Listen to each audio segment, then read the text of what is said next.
Hello, everyone. Welcome to Day 3 Field Talk, the A through F topics in action. At this time, I would like to introduce our moderator, Tracey Pike, Executive Director with Ascend. Thank you, Julie, and hello, everyone. I don't know about you, but I'm actually a little sad to see this concluding. I have had such a blast. I wish we were together so much. I wanted to give that standing ovation to Dr. Hong. I wrote notes and scribbled notes and screenshotted, different items and things I wanted to remember and graphics. I cannot wait till it's all uploaded on the exchange so that we can, access some of these materials. And someone actually just texted me, hey, can we use some of these ideas through our programming? And I'm like, absolutely. That's why they're being shared. So I hope you have enjoyed this as much as I have. I am going to launch us into our small group rooms here shortly, but I wanted to ask you, are you tipping forward yet? Are ya? Because I am. So we're pushing through. Last field talk opportunity and one last opportunity to learn from the experts that are literally sitting here among us. So I really am excited to launch us into the questions that we're going to be talking about and then sharing some of my perspective on those questions. So could we share the next slide with those questions? This is what we have the task of doing today in our breakout rooms. So we are going to discuss how strengthening individual psychological self-sufficiency interplays with decision-making on the other risk behaviors and increases the personal agency needed to resist, avoid, and ask for help regarding sexual coercion and dating violence. Just as a couple of those illustrations were shared with us moments ago in the last session. Share how you address consent in the context of risk. So I don't know about you, but when people are sharing, I'm like, oh yeah, and, or I have a question and I may not have put it in the chat. So this is that opportunity to just share amongst ourselves.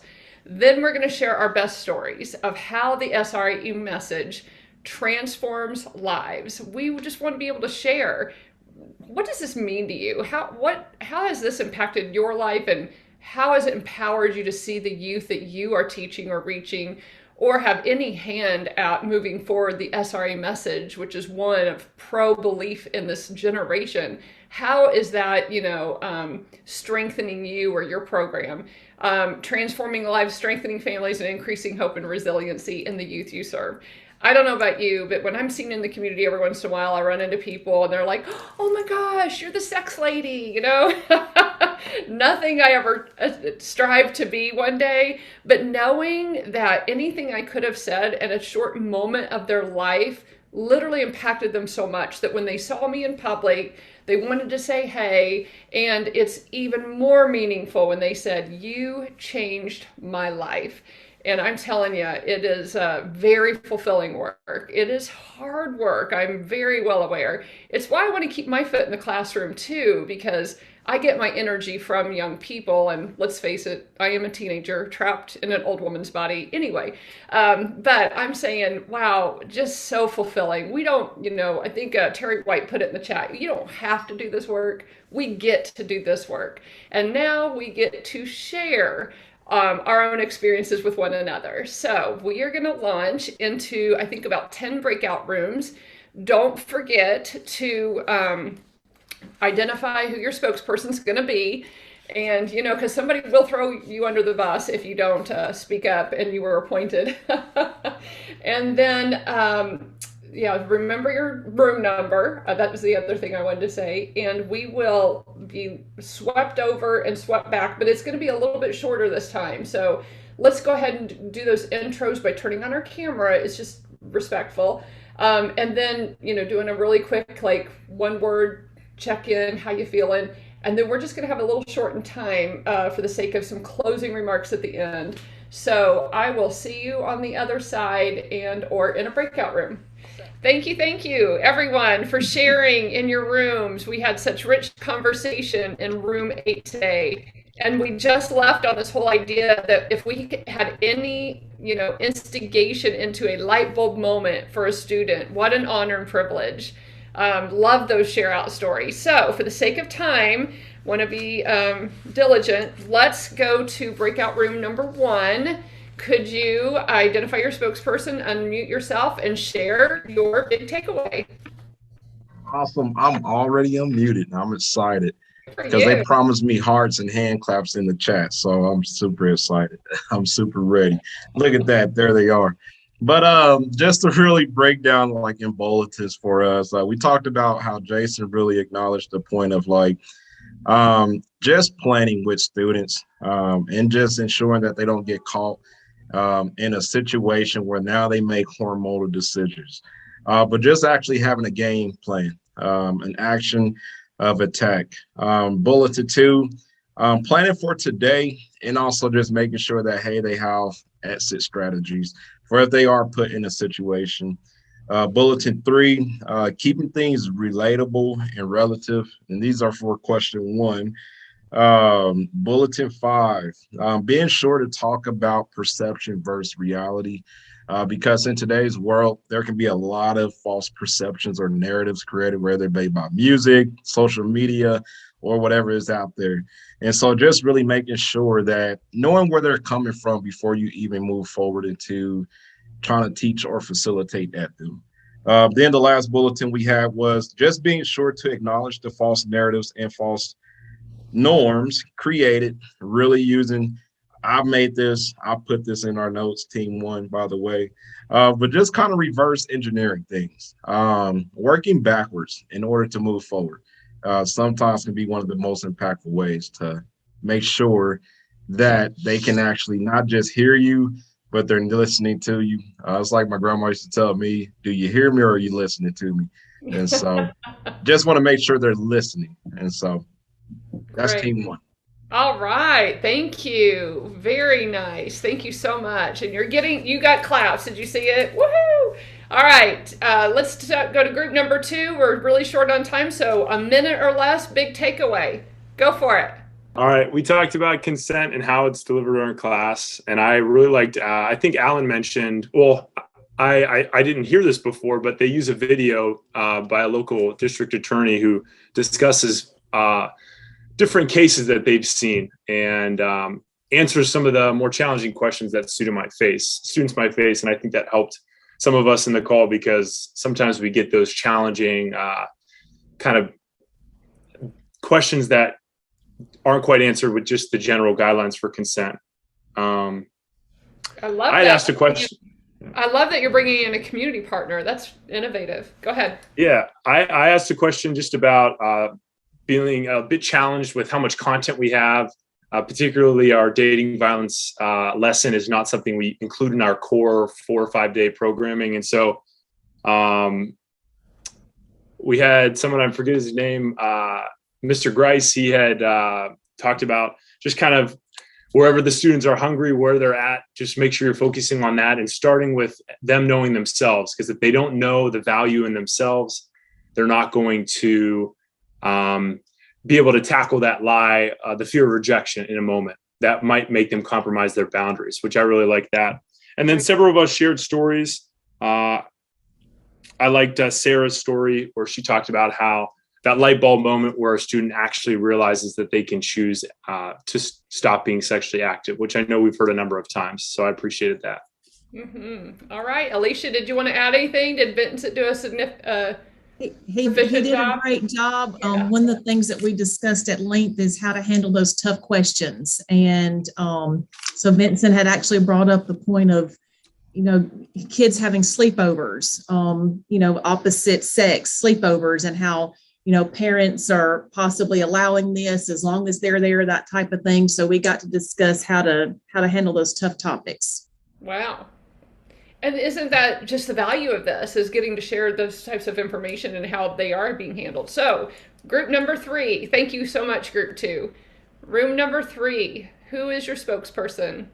I'll take this one I'll take it for our group. Some of the things we talked about in our group is helping our youth not just know, but really internalize that their past doesn't define them, and that the relationships they've seen modeled don't have to be the relationships that they repeat and have in their lives. We also talked about different ways of addressing sexual consent in the context of risk. So we talked about that in a couple different ways. One, just modeling that in how the youth interact with each other in lots of ways. Whether it's how they socialize, how they talk to each other, how they in one of our youth groups that they like to steal each other's phones, and so that's a great way to model consent. But then we also talked a lot about confidence, building their confidence in ways that allow them to feel that they have worth and value regardless of outcomes. So they have the confidence to stand up for their needs and resist coercion when necessary. But on the flip side of that, when someone else says no to you, have the confidence to know that it's not about you, it's about their comfort level, and that that's okay, and to respect other people's boundaries. We also talked a lot about when some of the success stories, just seeing youth choose healthy relationships and start building those and finding happiness in that. Good. Thank you, Geraldine. Very good coverage for group number 3. Thank you. Group number 4. We have about 7 to 8 minutes, so we're going to, in a minute and a half or less. Group 4, share out. All right. So for question number 1, we focused also a little bit what group 3 was talking about, really building confidence in our youth to be able to make healthy decisions. Because once they have the confidence to feel good about themselves and be more comfortable with who they are, they will then become their biggest advocate, as was mentioned before. And then they're more likely to make healthier decisions once they can build that confidence in themselves. Mm-hmm. We also talked about Dr. Hung's work helping extract our youth from their daily lives, as he said, to focus more on the macro first. Yeah. And that can help them kind of come back down and deal with the lives that they have to go back to once the lessons are over. Mm-hmm. And again, building self-image can help decrease their insecurities and decrease the youth seeking validation, which can lead to other unhealthy and risky behaviors as well. Mm-hmm. And then for sharing our stories, several of us mentioned experiences in treatment centers and juvenile justice youth as well. And teaching them and giving them the confidence. We know that those youth need extra support. So giving them the confidence, and not only that, but the tools as well to be able to go on to accomplish whatever their goals are. Mm-hmm. And then also, obviously, making healthier choices as well. There was a really touching story that one shared in our group. There was a youth who was in a juvenile justice center who received SRE programming while there, and was so moved by it that she actually became an SRE educator when she became an adult. That was, yes, it was very touching. Great story there. And then another one of our members said, making sure that our youth have set rules and expectations early on in the relationship. This is a novel concept for our kids. Adults don't even do this well. And so reinforcing that fact was very important for one of the members of our group as well, for their youth. Wow. Oh, amazing share out. Thank you, room 4. How about room number 5? We have 5 minutes left and 5 groups to go. So group 5, where you at? I think we're group 5. I got in later, so if I'm speaking out of term, I apologize. Go ahead. We talked about consent, and one of the leaders shared, letting the students know that it's not their fault. And overall, just teaching young people through consent, that their voice does matter and that they do have choices. Mm-hmm. And then as it relates to all the stories, everyone pretty much shared the impact the SRAE message is making on the students that we touch lives with. When you see their smiles, sometimes the tears that flow from the students, the hugs that you get, the running along the fence, when you're going to your car, we know collectively that we're making a significant impact on these young people with the messages of no drugs, no alcohol, no violence, and prevention from teen pregnancy, so they can stay focused on pursuing their dreams. And with that, I will yield it to room number 6. All right. Well, thank you so much. Wow. Dr. Diana brought it. Group 6. I'll speak for room number 6. We talked about how PSS is very cyclical, that when you have a strong PSS that gives you strength to make smarter, healthier choices, which further strengthens the PSS, which strengthens the student's self-worth. So it's cyclical. We talked about the yes, no, yes. That yes, I would love to be with you today. No, we're not going to do that. And yes, we can do something else. We talked about boundaries. We talked about how PSS is foundational. It's powerful. And that the younger the age that they can strengthen that will help them with all their decisions throughout their lives.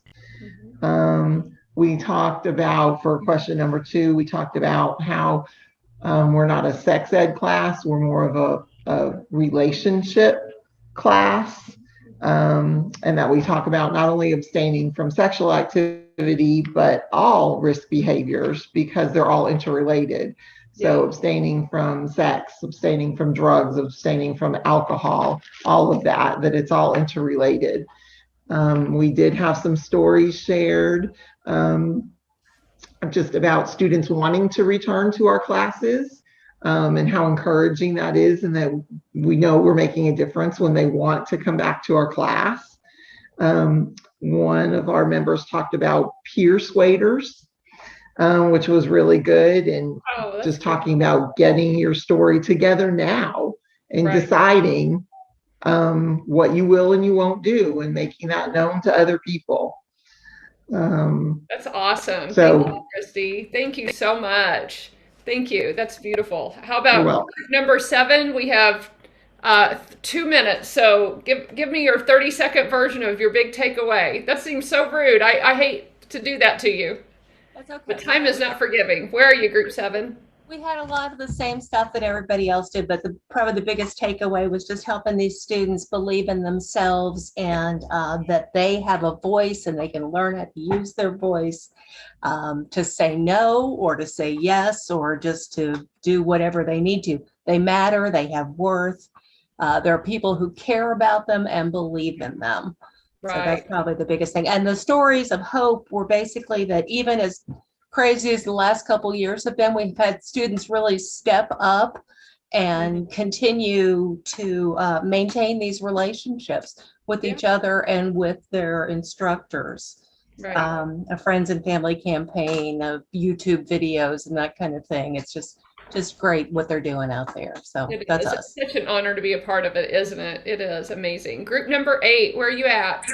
Hey, in 30 seconds. So our biggest takeaway was just realizing that, like, kids getting that aha moment, like knowing that, oh, I just need to change my friends and then I can make a better decision, or just knowing that they're empowered to make those decisions on their own. But we're a big influencer in putting those two things together for them. So I think, like everyone else is saying, it's just being able to pour into you to give them the tools so that they can succeed when they're making decisions.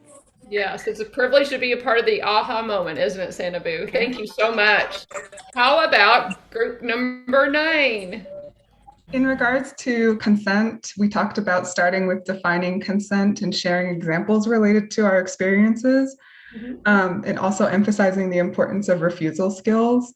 We also talked about how it would be beneficial to help students realize that their societal boundaries are already set in their favor, which can be a relief for them to know that laws make it easier for them to not consent to activities they aren't ready for. Great point.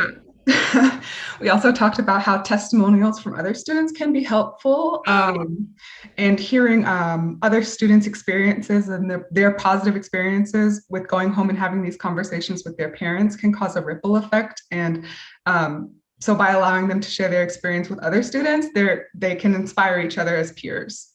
All right, perfect. Boy, you guys are bringing it very well. Group number 10, your 30-second synopsis. Yes, so we have strength and vulnerability was something that was brought up, and taking the time to really just see from somebody else's perspective. We also talked about the balance of humility and also believing that they are capable. So having both of those things. stopping seeing it as broken, more seeing it as a puzzle. So just being really intentional with that language. So let's solve this puzzle of you. We'll figure it out together. We also talked about having the steps be incremental rather than asking students to go from here to here in one step. They get to do it in multiple steps. Yeah. And okay. And then everybody's on their own path to success. And there are also those principles and guidelines to help them along the way. And it's also really powerful when the people around you believe in you, not just you believing in yourself. So it can be really damaging to have low expectations, and those teacher perspectives really matter. Yes. Wow. You did not disappoint. You know, we could have 20 rooms and we would all have more things to add, I know. So you all are truly heroic, really, for the work you're doing. Thank you for your commitment. Thank you for your share out. I'm going to hand it over to Kendi Cox of Public Strategies for some closing remarks.